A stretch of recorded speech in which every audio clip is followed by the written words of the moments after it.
سلام بچه، امروز اومدیم با یه ویدیو خفن به کانال من خوش اومدین. به کانال مهراد بویلر خوش اومدین. امروز اومدیم با یک چالش خفن. اگه این ویدیو به 300 لایک بخوره، من عکس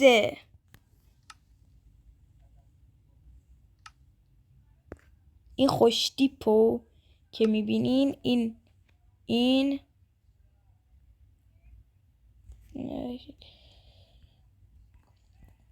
اینی که میبینین رو میذارم تو کانالم برای 3 ماه حداقل. اگه به لایک های زیادی بخوره،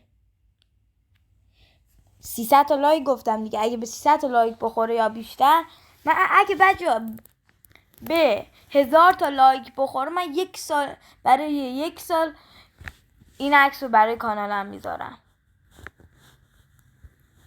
اگه هر چی زیادتر باشه، خب عکس اینو برای کانالم میذارم. مثلا اگه 10K بشه، خب مثلا 1,000,000 لایک برای 10 سال میذارم که از این نمیتونم برسن.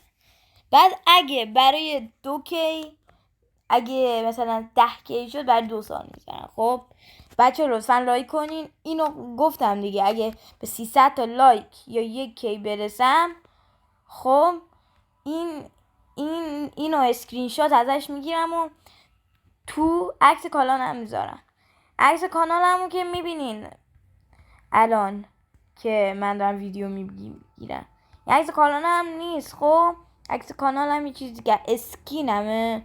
خب بچه اگه برین لایک کنین، من عکس اینو میزنم. قول بچه، قول برای 3 ماه میذارم. اگه لایک 300 تا رو بخوره، اگه 1K بخوره، 1K یعنی 1000 تا، من میام برای 1 سال میذارم. خب بچه بای بای، لایک کنی.